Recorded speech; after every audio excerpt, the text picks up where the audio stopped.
todas. Prazer enorme estar aqui com vocês, agradecer aqui a professora Zélia, a professora Vera, a professora Andréia, a todos aqui da UFRJ pelo convite. É sempre um prazer enorme para nós aqui da Prefeitura estarmos aqui com vocês. É uma parceria muito grande que a gente já vem tendo, né? Como a Vera muito bem falou, já de alguns anos. Então, é algo que a gente não só agradece, mas quer que floresça ainda mais, perpetue em vários outros ciclos, né? Como esse agora que nós estamos construindo. Minha missão aqui vai ser até bem rápida, vou falar para vocês o que é o planejamento da cidade, mais para dar uma contextualizada, né? Porque, na verdade, o mapeamento afetivo ele se insere na lógica do planejamento de uma maneira bastante potente, né? Como é que o mapeamento ele se insere? Nós fizemos um trabalho técnico muito grande, fazendo uma avaliação dos 17 ODS, né? Mas aí eu sempre reforço isso porque é muito comum a gente falar de 17 ODS e ficar só nessa camada, 17. Mas, na realidade, quando a gente fala de 17 ODS, a gente está falando de 170 indicadores. Então, assim, é uma agenda que perpassa todas as agências municipais, né, departamentos, secretarias e tudo isso. Então, assim, é muito complexo e foi um processo que a gente absorveu com a devida complexidade que é inerente a ele, né? E para a gente isso é muito importante, porque é mais do que 17 caixinhas, né? A gente está falando de um detalhe aí que foi feito muito grande para traduzir o que é uma agenda global para a realidade local. Então, primeiramente, eu quero agradecer a presença de todos e todas, o esforço que vocês fizeram para estarem conosco nessa manhã tão importante. A presença de vocês é fundamental. Então, minha tarefa aqui hoje é apresentar o passado, né? O que foi o mapeamento afetivo de 2019, essa importante atividade, para que a gente possa se preparar para o mapeamento afetivo que está aqui, batendo na porta já, que vai acontecer no dia 8 de novembro. Então, nesse dia, o Dia Mundial do Urbanismo, que foi uma data estabelecida pela ONU, dia 8 de novembro de 2019, nós realizamos o dia D a partir do envio, né, de formulários para as três enviaram para as escolas, né, isso tudo organizado pela Secretaria Municipal de Educação, mas eram formulários com duas perguntas muito simples. A atividade em si ela era muito simples. Duas perguntas. A primeira dizia: como é o caminho que você faz da sua casa até a escola, onde você estuda? Descreva em desenhos ou palavras o que você vê, ouve e sente durante esse percurso. Então, estuda. Ok. Bom, gente, então, dando continuidade, eu sou Fernanda Bula, eu sou professora da rede. Hoje eu atuo no escritório de planejamento, mas passei mais de 10 anos em turma, né, em classe de alfabetização, educação infantil, fui diretora de escola de ADI, de escola de grande porte, depois fui trabalhar na CRE, na quarta e na quinta CRE, né, que são as regiões que eu tenho mais conhecimento, depois fui para a SME e agora estou no escritório de planejamento. Então, eu tenho um pouco essa missão de trazer essa realidade do que é ser professor, estar nessa rede e trazer essa importância também dessa escuta, né? A defesa, né, de que uma cidade melhor para as crianças é uma cidade melhor para todo mundo e o quanto que a gente precisa dar vez e dar voz, né, a essas crianças para além dos muros da escola. Especificamente sobre o mapeamento afetivo, eu vou falar um pouquinho como ele atuou no PDS, tá? Então, assim, primeiro é importante ressaltar que a gente do EPL, a gente não trabalha só com criança nessa parte de estudo da população, né? Então, a gente tenta ouvir o maior número de pessoas. Então, a gente estuda desde criança a adultos, e em vários tipos de metodologias diferentes.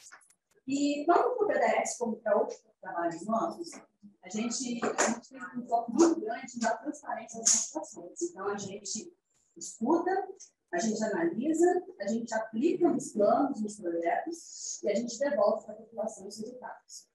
Falando especificamente do PDS, a gente trabalhou online, no modo online, em enquetes, e a gente tentou envolver o maior número de alunos possíveis da cidade. E a gente trabalhou no modo presencial, tanto no mapeamento afetivo, quanto na escuta dos representantes de escola comunitária. Bom, gente, em função da fala de todos os colegas aqui, o que a gente pode concluir é que essa ação é uma ação que é uma política pública, né? É a institucionalização de uma mentalidade de política pública, em que o foco maior, nesse momento, desse projeto de Cidade Cidadã, é a participação da Secretaria Municipal de Educação, que, como sempre, é uma secretaria bastante generosa, porque sempre abraça todos os processos, todos os projetos de todas as secretarias da prefeitura como um todo. Então, na verdade, está instituindo uma cultura, né? Uma cultura nesse cidadão criança ao adulto, né? Está instituindo uma cultura de responsabilização, né? De representação da sua fala, né? E também da questão do exercício da cidadania. Então, como pós-doutorando, né, com bolsista CAPES supervisionado pela professora Vera, e durante esse processo, né, me tornei professor na Universidade Federal Fluminense também, né, então o pós-doutorado também a gente levou para lá, para o outro lado da Bahia, né, aproveitando o mapeamento afetivo, e aí transformando também num projeto de extensão, agora com participação então de estudantes aqui da UF, da UFRJ, e estudantes lá da UF, né, junto com a professora Vera, e um projeto intitulado, então, Educação Patrimonial, mapeando patrimônios cotidianos com estudantes da rede pública de educação no Rio de Janeiro. E nesse projeto a gente está pegando 14 dessas escolas, né, nessa fase, nesse início, que estão fora dessa área, né, e investigando nesse mesmo material do mapeamento afetivo aí levantado em 2019, ninguém perguntou para as crianças, mas a gente está vendo o que elas, sem terem sido perguntadas, está nos contando sobre esse patrimônio do cotidiano, né? Bom dia a todos e todas. Meu nome é Rafael Gomes, eu sou bolsista de apoio técnico TCT5 FAPERJ, orientado pela professora Gisele, mas também trabalho em conjunto com a professora Vera. E aqui eu vou apresentar os desdobramentos da primeira versão do mapeamento afetivo de 2019 nas pesquisas dos grupos de pesquisa, né, aqui do PROARC. Eu fiz o doutorado, mais especificamente, no bairro da Maré, e no final do meu trabalho, a atividade, houve uma inserção da atividade no meu trabalho, que foi interessante porque permitiu que eu conhecesse um pouco mais outras favelas do bairro da Maré. Então, foi interessante. É importante mencionar, a gente estava até pouco tempo atrás digitalizando todas as fichas, né, da primeira versão, e aí foi importante observar o quão grande, quão potente é esse trabalho para o desenvolvimento de diversas pesquisas, né? Então, quando a gente estava ali, eu e as meninas bolsistas, a gente verificando as fichas, a gente percebendo a potencialidade desse trabalho. O segundo painel se dedica aos critérios de análise, né, do mapeamento afetivo, quais são os procedimentos práticos, as categorias de análise que vão ser apresentados pelos colegas, né?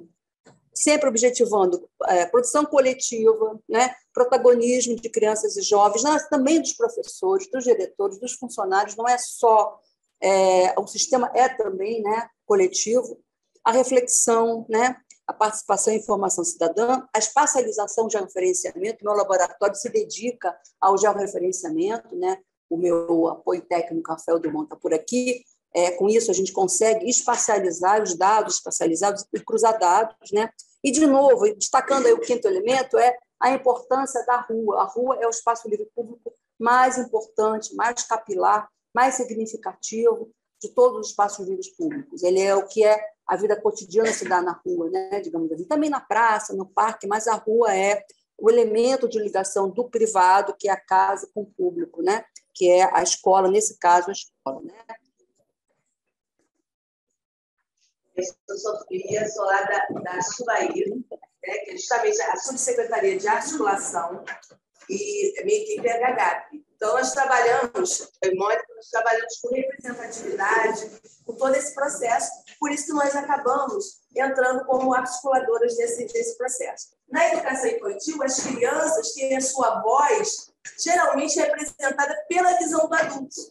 Então, qual é a ideia? É trazer a essência da criança, esse olhar, isso já foi falado aqui, esse olhar assim, infantil mesmo, a visão, a perspectiva da criança.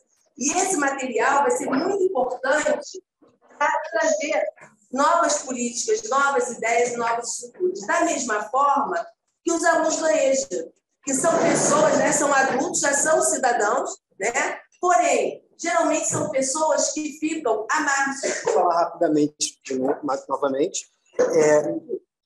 Como ficou esclarecido aqui, né, todo mundo percebeu, é uma atividade bastante ampla, né, que contempla o município como um todo, e por conta disso a gente não consegue estabelecer um contato, nós pesquisadores, com as crianças. A gente também nem tem recurso humano para isso. Mas como a professora Vera já havia mencionado, nós, na atividade anterior, em 2019, nós tivemos a oportunidade de estarmos presentes em algumas escolas onde a atividade foi aplicada. E nós acompanhamos a aplicação nessas escolas, e foi importante naquele momento para as pesquisas individuais de cada pesquisador.